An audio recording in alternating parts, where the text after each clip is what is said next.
জোরে বলেন।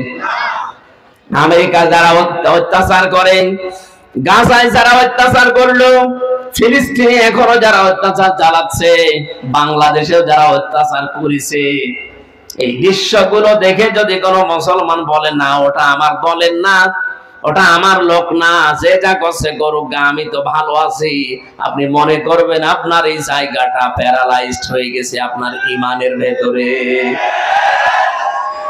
প্যারালাইজ জিনিস যেমন নিজে নড়তে পারে না একজনের সাহায্য ছাড়া, আপনার যে ঈমান, এই ঈমান দিয়ে আপনি জান্নাতেও যেতে পারবেন না। আমার প্রথম পয়েন্ট ছিল আপনার শরীর পাক, এটা আমি বোঝাতে উদাহরণ টানলাম। শরীর বলতে যেহেতু তামাম দুনিয়ার সব মুসলিম একটা শরীরের মতো।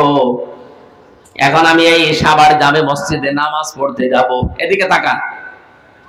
নামাজ পড়তে যাওয়ার সময় দেখি সামনে একজন মহিলা বেপরদা, মাথায় কাপড় নেই, বুকে ওড়না নেই, এমন কায়দায় দাঁড়িয়ে আছে। আমি যদি বলি নাউজুবিল্লাহ আস্তাগফিরুল্লাহ, এইভাবে মহিলারা চলাফেরা করে, এই দেখে আমি চলে গেলাম। মনে করেন শাবনূরের মতো একটা মহিলা এরকম বেপরদায় দাঁড়িয়ে আছে, নামাজে দাঁড়িয়ে যদি আপনি সূরা কিরাত তেলাওয়াত করেন আলহামদুলিল্লাহি রাব্বিল আলামিন, আপনি যতই আল্লাহর ওলি দাবি করেন, মনে মনে খেয়াল করবেন আমি কি দেখে আসলাম।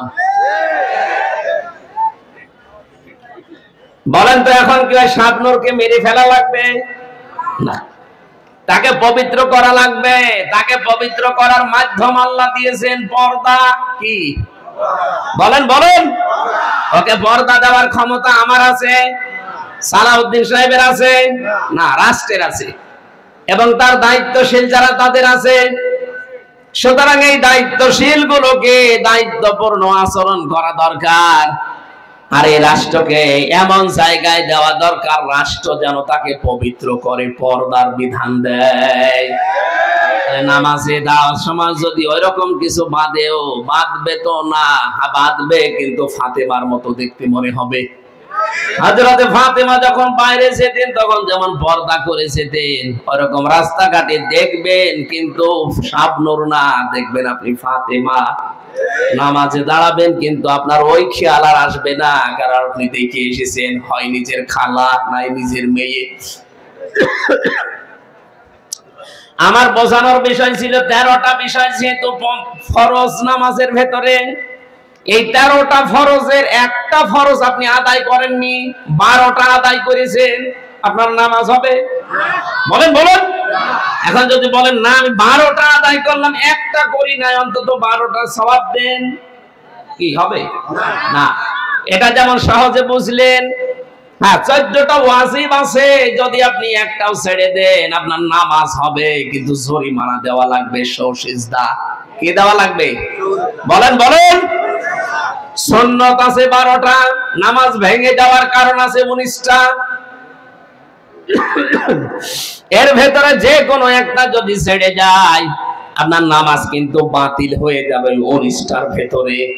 13টা ফরজ যেমন গুরুত্বপূর্ণ সামনে রাখা লাগে, এরপরে ওয়াজিব, এরপরে সুন্নাত, এরপরে মুস্তাহাব, এরপরে নফল, এরপরে মুবাহ, সব সিরিয়াল করা আছে। ফরজ বাদ দিয়ে বাকি কোনটা যদি ছেড়ে যায়, সিজদা দিলে, জরিমানা দিলে নামাজ আদায় হয়ে যাবে। কিন্তু 13টা ফরজের একটাও যদি বাদ যায়, আপনি যত সুন্দর করে নামাজ পড়েন আপনার নামাজ পড়াটা বাতিল, একটা সওয়াবও হবে না, জিরো। বলেন, শূন্য, কিচ্ছু পাবেন না। এই পৃথিবীতে ঠিক আমার আল্লাহ ফরজ বিধান দিয়েছেন 500টা। কয়টা? বলেন বলেন। এই পুরা কোরআন শরীফে 500 বিধান আছে শরীয়তের। এইগুলো আমাদের ব্যক্তি, পরিবার, সমাজ আর রাষ্ট্রে সব দেখাতে হবে আল্লাহকে।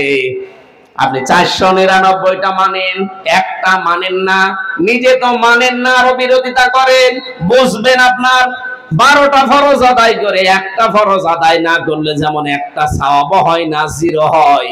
কিয়ামতের দিন আপনাকে যখন মাপ দেওয়া হবে মিজানের পাল্লায়, পুরাটা জিরো। এই কথা বলেন না কেন? হ্যাঁ, আপনার হয়তো অনেক আনুষঙ্গিক আর যেগুলো বললাম, এই যে মাইক, কার্পেট, এরপরে এই যে এখানে যেগুলো আছে আনুষঙ্গিক, এগুলো না থাকলেও তো হয়, কিন্তু দিলে একটু আরো ভালো লাগে, আরো ভালো করে মানুষ মঞ্চ বলবে। কিন্তু এই খুঁটি আর সামিয়ানা না থাকলে কোনো পাগলও এটা মঞ্চ বলবে না। আমার জীবনে এই 500 ফরজের 499টা আমি আদায় করি, একটা আদায় তো করি না, আরো বিরোধিতা করি। কিয়ামতের দিন আল্লাহ যখন মিজানের পাল্লা নাম শোনেন, মাপ দেবেন, গুরুত্বের ভিত্তিতে মাপবেন। আপনি আগে গুরুত্বপূর্ণ কাজগুলো করেছেন না গুরুত্বহীন কাজের আপনি বেশি বেশি পায়রুটি দিয়েছেন? বাস্তবতা এটা, কিয়ামতে দেখবেন আপনার আমল নামা পুরাটা জিরো, শূন্য হয়ে দেখা দেবে। এই জন্য আমরা যেন 500টা অন্তত গুরুত্বপূর্ণ যেগুলো তার নাম ফরজ বলা হয় আরবিতে, কোরআন থেকে দেখে দেখে পড়ে নেবেন। আজকের তেলাওয়াতকৃত আয়াতে 14টা আছে। কয়টা? সূরা বানী ইসরাইলের 23 থেকে 38 নম্বর আয়াত। 27 বছরে নবীকে আমার আল্লাহ তিনি শিখিয়েছিলেন নিজের গবেষণাগারে বসে বসে আরশ মহল্লায়। আজকে আমাদের সময় নেই, আমরা চলে যাচ্ছি। এই জন্য আপনাদেরকে আমরা থিওরি গুলো বললাম। এই রজব মাসের মূল শিক্ষা এইটা, কল্যাণময় রাষ্ট্র যদি কেউ গঠন করতে চায়, নবীকে আল্লাহ নিজে শিখিয়েছেন যে 14টা কাজ ব্যক্তি, পরিবার, সমাজ এবং রাষ্ট্রে জারি করে দেবেন। আমাদের সামনে এই রাষ্ট্র যদি কল্যাণ এবং শান্তি, স্বস্তি, নিরাপত্তা দিয়ে ঢেকে রাখতে হয়, সূরা বানী ইসরাইলের 23 থেকে 38 এই 16টা আয়াতের 14টা কর্মসূচি যারা দায়িত্বে আছেন পুঙ্খানুপুঙ্খানুভাবে আপনারা জারি করবেন এই আশা ব্যক্ত করছি।